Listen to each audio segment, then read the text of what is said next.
Welcome, everyone, to another episode of the Champion Chat, where we deep dive into the world of commerce, community, and collaboration. I'm Carl Garth, and as always, we're joined by our host, Alison Champion. Good afternoon, Alison. How are you today? I'm great. Thank you for asking, Carl. Very happy to be here, and it's lovely and warm and mild warm, not screaming hot warm. Yes, we definitely have had the high 39s, 40s in the last week. All those without air conditioning were probably all hanging out at the local shopping malls. Yes. And talking of shopping malls, what a great segue I've just brought in for today's special episode, focusing on the pulse of local business and trade. And today we're honoured to have Maryanne Coffey from Eaglemont Traders Association here today. Thank you, Maryanne, for being here. And could I get you to tell us a little bit about the Traders Association that you represent? Absolutely, and thank you very much for having me on today. So Eaglemont Village Traders Association is for Eaglemont Village, which is Silverdale Road, just by the train station. And there's approximately 25 businesses there. And so it's very small, very niche. And so we represent the traders' best interests. And we also do a lot of marketing promotion, also ensuring that Eaglemont Village has a voice with council, and also ensuring there's upgrades and things like that as well. Thank you, Maryanne. And look, I think we've have run one of these before. I'm sure, Alice, and we will do more interactions with traders associations over the coming year. I think local community businesses, though, they really are intrinsic parts of the community. You know, they employ local people, they support local clubs, sporting, charities, etc. They're not just there to provide products and services. And I think having strong communities is actually what makes for a stronger nation, a stronger country. So local businesses really are a bit of a lifeblood. So to kick things off, Maryanne, could you give us a little bit of an insight into what is a traders association? How does it help local business specifically? Okay, yes. So the Traders Association is made up of a volunteer group that go on to the committee. So that includes a president, vice president, treasurer and secretary, and then there are general members. And so they meet regularly, and I must say we also have someone from Banyule Council on our committees as well, which is a new development and really welcomed by Eaglemont Village Traders Association. So they're all volunteers, and then they get so there is what's called a special rate funding, which comes from Banyule Council, and so Banyule Council chip in that money, and the traders pay into a pot as well and match that. They can choose to put more in if they want to. So what the committee then do is they meet and decide what they will do for the entire year. Now, this money also goes to things like graffiti removal, Christmas decorations, or, whatever are seen as priorities. Mm-hmm. So everything is done as a collaboration, and there are strict rules and policies that must be adhered to be able to go on to the committee and to be able to make decisions. So some of those include conflict of interest, acting in the most appropriate ways with the code of conduct, and also a local procurement policy that has come in, which has really been spearheaded by Banyule Council. So they're all fabulous things and ensure that everything is done correctly, and that it would pass the pub test, I guess we'd say as well. Being an association, it's not for profit. So that means that Eaglemont Village Traders Association and other associations such as that can apply for grants and other assistance as well. So we've done that over time too. Okay. Yeah, so I guess for the traders, they have a united voice. So we have a website. So some traders don't have their own website. So say, for instance, in Eaglemont Village, two of the most popular pages on the website are actually for the fish and chip shop and for the post office, because people want to see when they're open. And both of those businesses don't have their own website. We also have social media as well, and we've just gone through a rebranding too. Mhm. Okay. And would you like to let people know the address of that Eaglemont Traders website? Yes, so it's eaglemontvillage.com.au. Well, so that'll pop into the copy, won't it, so that people can look at that. Absolutely. Yeah. Maryanne, we talked very briefly about the special charge scheme. Now, as a councillor, I understand we're one of the very few councils, if any, in Victoria that have a special charge scheme for their traders. Tell me, how does this collaborative approach with Banyule assist you as the Traders Association, and what if it didn't exist for you? Yeah, and that's so Eaglemont Village is the smallest smallest shopping village in Australia with a special rate. And I would say if there was not a special rate and a traders association, Eaglemont Village, which is not on a main road and is tiny, would die.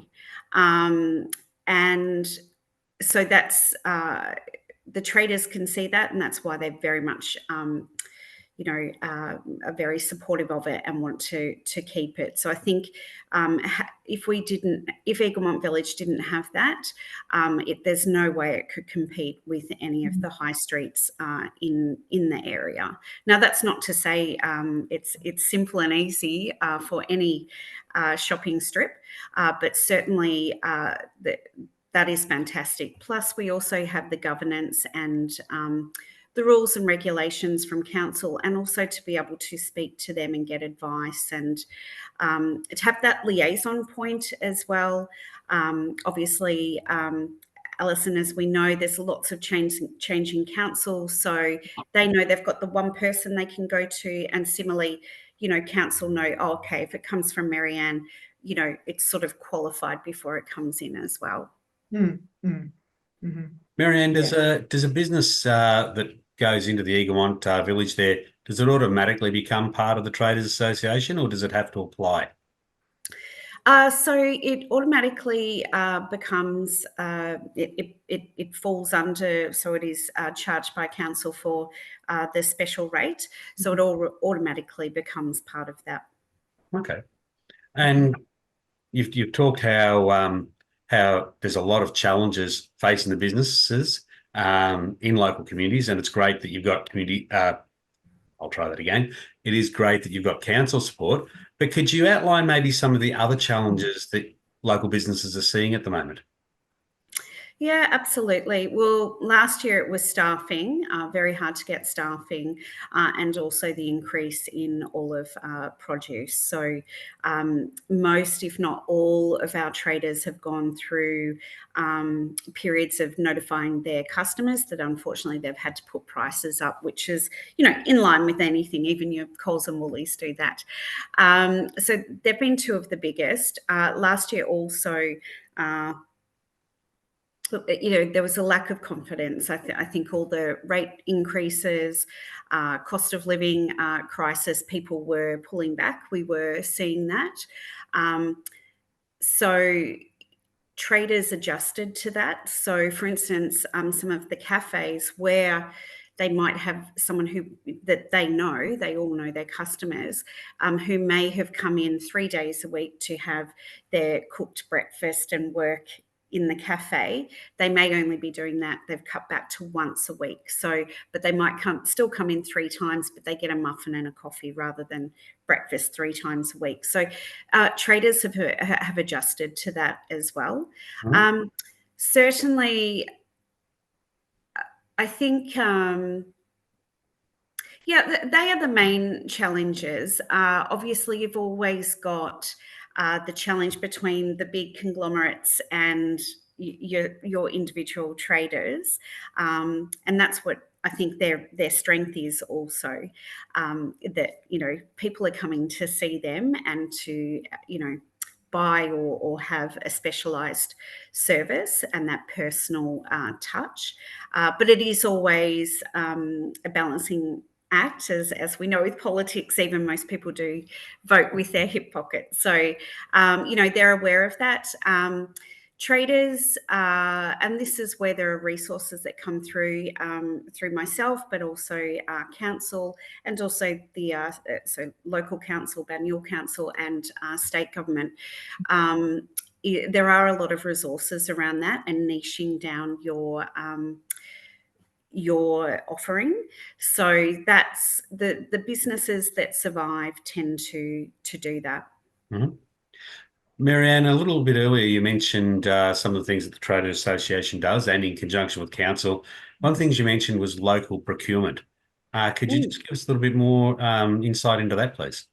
Yeah, absolutely. So we are bound by some rules that were set up by Banyule Council. I would say also we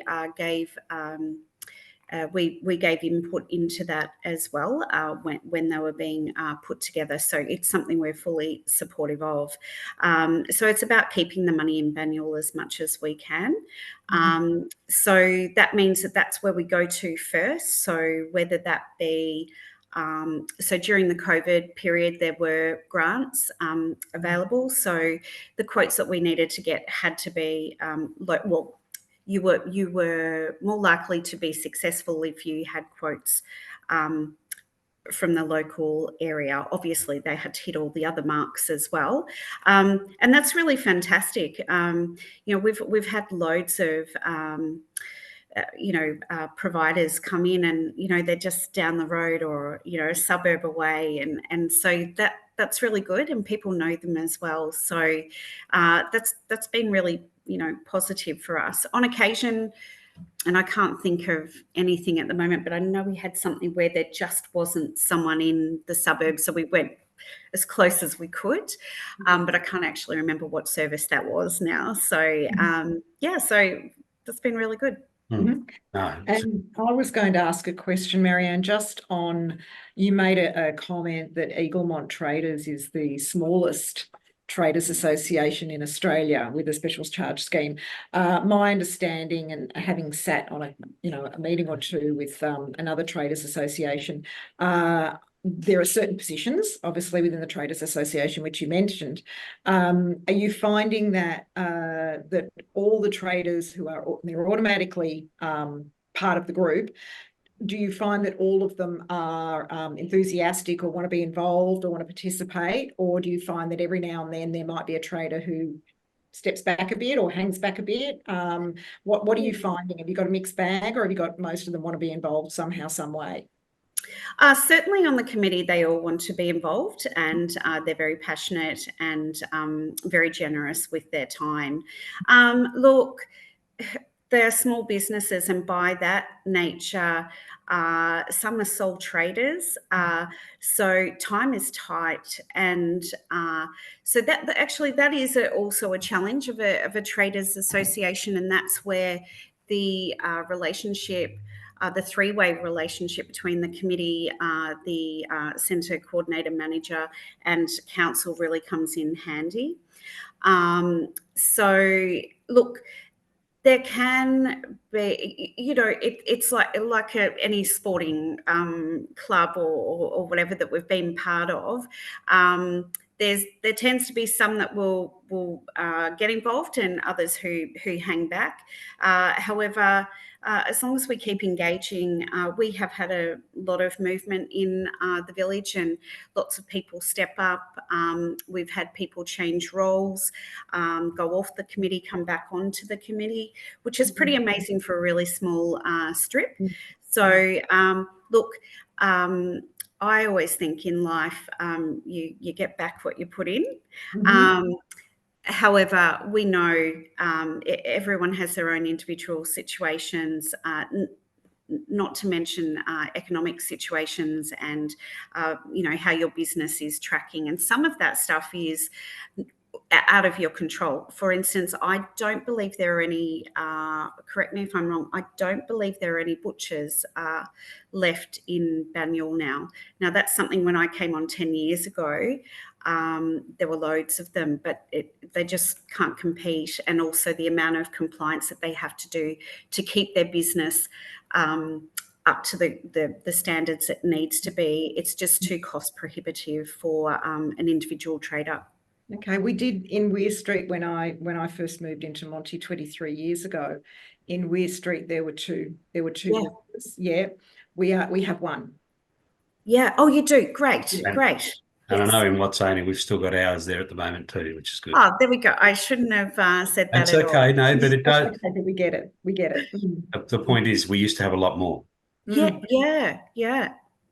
It's actually interesting, Maryanne. You've got a great relationship with the local council, almost to the point where it feels like one of the biggest hurdles is actually the relationship you probably don't have with state/federal government and support that may not come from them.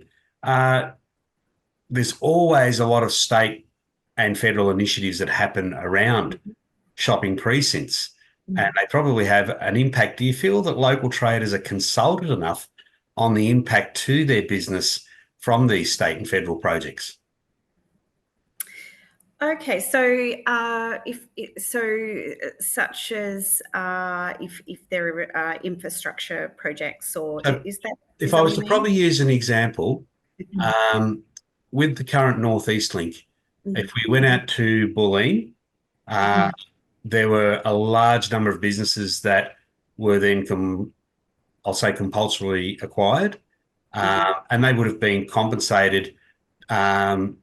Some of those businesses would have been there 60, 70, 80 years, even longer, have now either had to uproot and try and find somewhere else to be able to work and start all over again, which is a huge impact on itself, or folded up tents and quietly vanished. Do you think that that governments take enough of that sort of impact into account, not just looking at what someone's earning, but the impact of having to uproot and start again? Yeah, it is something I've considered, and I would say not enough. Having said that, Eaglemont Village has received or has been successful in grant applications, which were very specific through COVID with the state government around, reopening and those sorts of things. But in terms of understanding precincts and understanding potentially the individual traders, I think not enough, and also and the knock-on effect. I don't even want to say this out loud, but you've got to be thinking of risk, don't you, all the time. And one of the things for me is, my goodness, if they ever decided to close Eaglemont Village train station, that would just be the death knell. I don't even want to say that out loud, but that could be that sort of decision that's made from way up. Yeah. It doesn't get the express train, and we totally get that. But I think we have seen some train stations shut. So, you always know that there'll be a spreadsheet somewhere, and someone might be going, oh, yeah, really, the upkeep of that. So I would say usually the Traders Association is the last to know. Yeah. Okay, that's interesting. Yeah, so you get a lot of foot traffic from the commuters. Yes. Yeah. I see that. So I think Surrey Hills Station and Mont Albert Station amalgamated. So there's an example of a yeah. And Maryanne, we've noticed that a number of shopping strips in Banyule. Yeah, we've noticed a number of shopping strips around Banyule have been going through some major upgrades, or there's plans for upgrades. Is there anything planned for Eaglemont, or has anything happened with Eaglemont recently? First of all, I'd like to apologise for my washing machine bell going off. But yes, we were really fortunate to have an upgrade in it was either 2020 or 2021. So it was actually, it was 2020. It was shovel ready when COVID hit. We were obviously very anxious and then very pleased when Banyule Council came out and said, look, we're going ahead with anything that's shovel ready.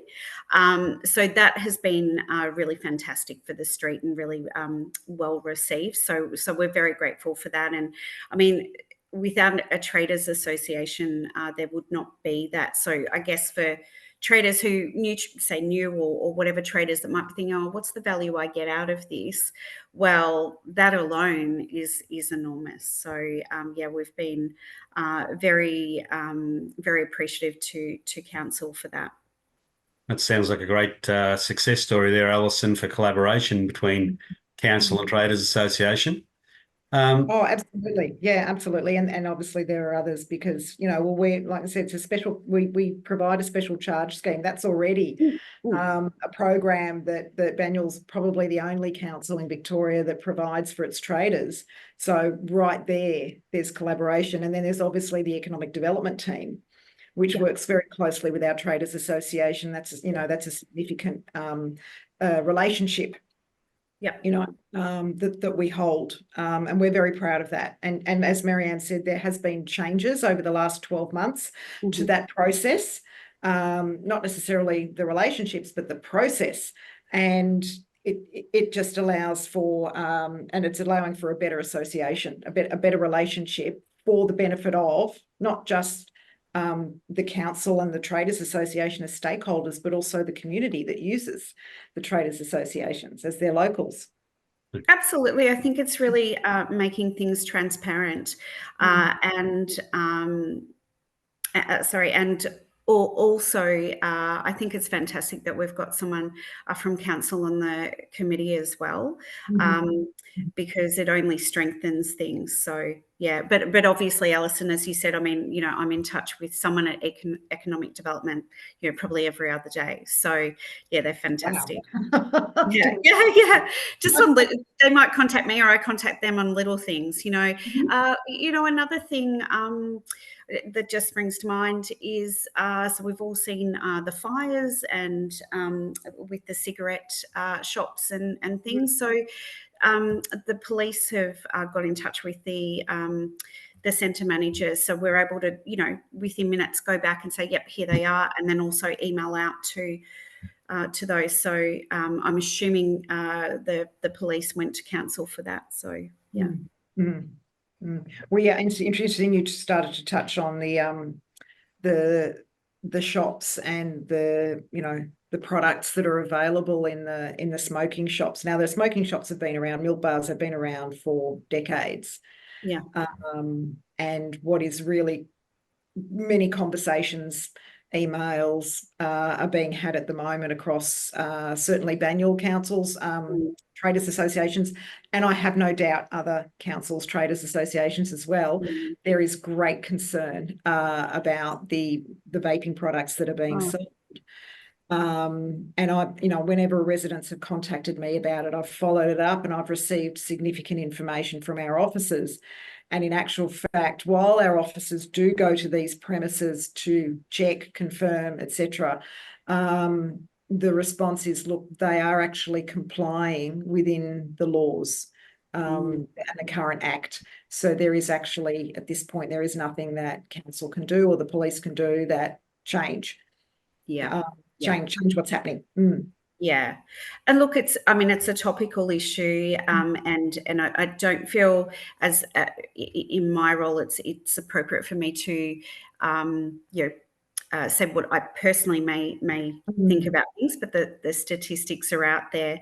I guess where we're particularly coming from is a safety issue for those that have it, and that goes both ways. And as you said, having the police come out, and I don't know all of the rules and regulations around it, but certainly I would say that it's compliant. I may personally hope that some higher things come from higher, but that's not my place in my role at Eaglemont Village. Maryanne and Alison, we've talked obviously about this great partnership between Council and Eaglemont Traders Association. But Maryanne, what would be some of the other partnerships that a traders association might look to foster or to grow?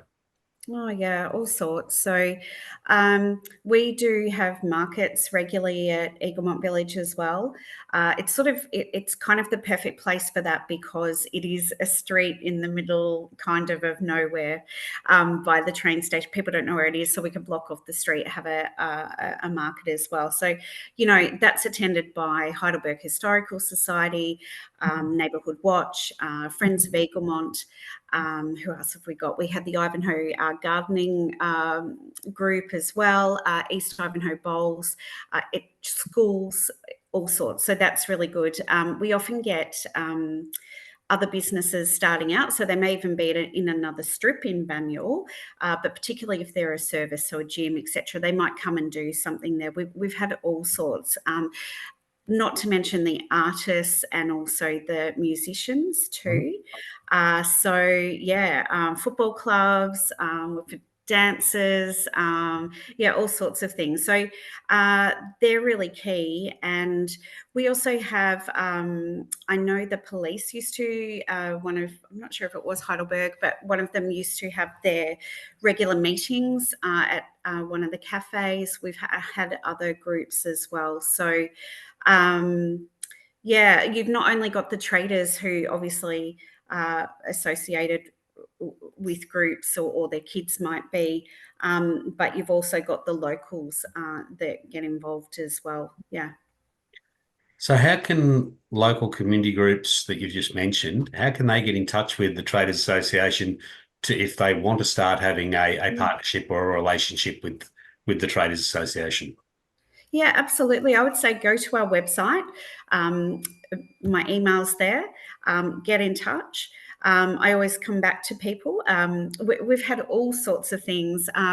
Just trying to think of some that we've connected up people, and it's been really, really, really exciting. Actually, we've had movies be filmed in Eaglemont Village because it kind of is a perfect spot for that because you can again block it off, and they've all got in touch through the website. So that's been exciting too.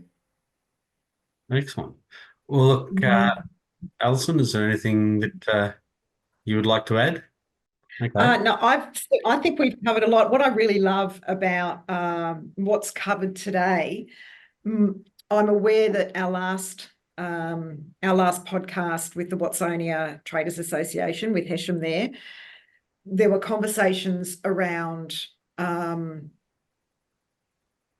challenges for a bigger traders group in Watsonia, which is a much bigger space than Eaglemont. And then we're having conversations now around challenges and benefits of a very small traders association and the significant similarities. You're a group of shop services, regardless of size, next to a train station, regardless of size. And there are decisions made at other levels of government that impact you as a local association through what's happening with the projects around Watsonia, the Northeast Link, as well as the council project, the town square. Lots of change there.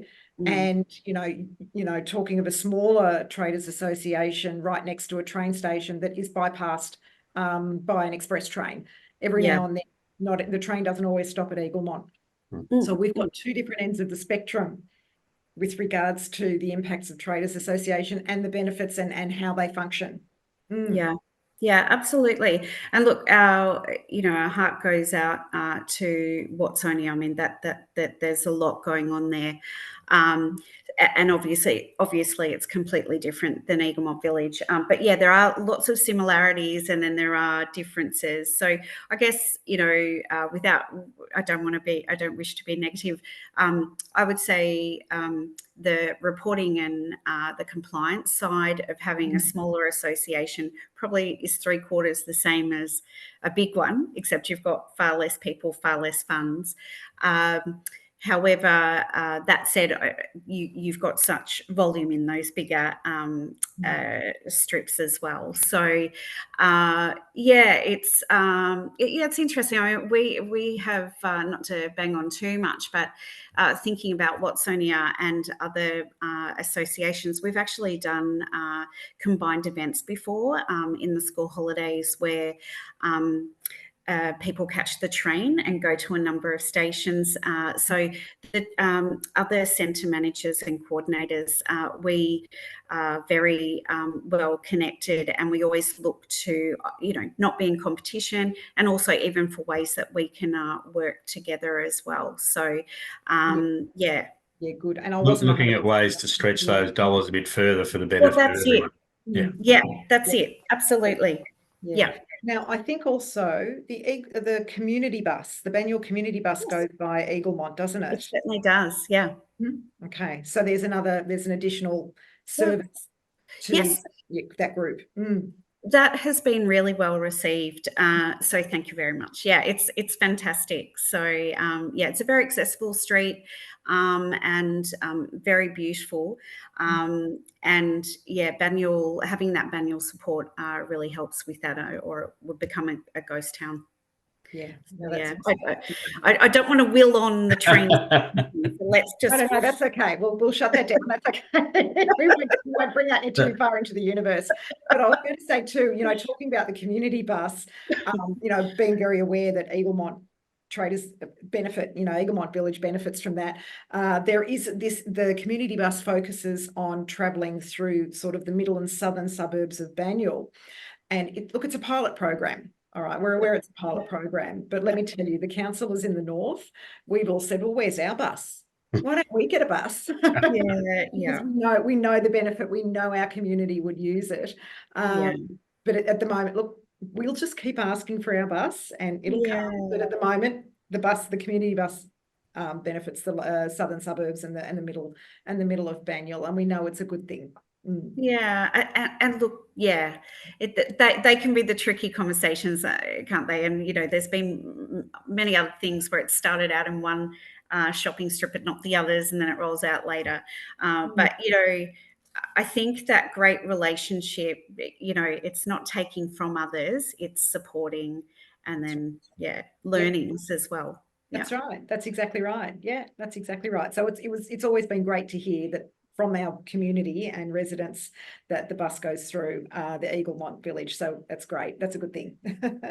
And just one more thing to give a plug to the associations. You may or may not be aware of this, but when COVID hit, we actually had a lot more work, and we all met, the centre managers and coordinators along with economic development. And so all the coordinators put in, basically a wish list, and then I actually collated it, and we went as a group, as a collective, to Banyule Council, and Banyule Council were the first local council to do a COVID response that was supporting traders, individual traders, and that was absolutely fantastic. So I think that shows the relationship that the Banyule Traders Associations have, and also having a council that is open to feedback and input was really fantastic. And the economic development team are absolutely outstanding. That's lovely. Thank you so much for that, Maryanne. That's great to hear. Yeah, I'll try and find the link to it, because I can't remember the amount of dollars, but it was in the millions. So that kept businesses afloat. Yeah, quite significant support. Maryanne, is there anything exciting on the horizon that the listeners of the podcast should know about? Yeah, well, yes. So we have two things. So we've got an Easter event happening next Friday from 3 until 7. So get on down. That will be lots of fun. Friday? Is that the 22nd of March on Friday? Yeah, 22nd. 22nd of March. Yeah, beautiful. Yep. So Mhm. it's on our website and socials. And then we are close to having confirmed our Heritage Day, which is looking like being in August. And that's where we have the Red Rattler train come to Eaglemont Village. So we sell hundreds of tickets to that. And we get people from all over. We actually had someone from Japan. Last year, we had people from other states. We have people from other suburbs, and so that's a really, really exciting day. And people become really nostalgic about the Red Rattler, and yeah, it's really fun. I used to catch one of those. Yeah. In the 80s. They were so uncomfortable and loud. Yeah. See, I'm a country girl, so I didn't know anything about it. But we have people from all over, like Druin, Dandenong, they were just all over and just so nostalgic about it. So, but we're adding some things to that day, so it will be very exciting. So that's our flagship, that's our marquee event, and it really suits Eaglemont Village as well. Oh, that's perfect. So that's August. Is that right? August? Yes, we haven't got the exact date yet because it depends on Metro and things. Yeah. So yeah, coming soon. That's awesome. Well, for watchers of the podcast, we'll make sure we put details of these events in the copy of this podcast and some links to where you can find more information. Yeah. Well, look, Alison and Maryanne, I'd like to thank you both for your time today and the insights that you've provided. It's been really good. Thank you very much. Thanks for coming on, Maryanne. Really appreciate it and giving us the insight. Well, look, as I said when I came on, I love podcasts, so I think this is fabulous, and I'd just like to thank you for your time as well. Pleasure. That's a pleasure. Absolutely. Well, look, thank you everybody for watching the podcast, and please listen in for next month's episode of the Champion Chat, where we'll continue our series on communities and local government. Have a great day, and thank you for now.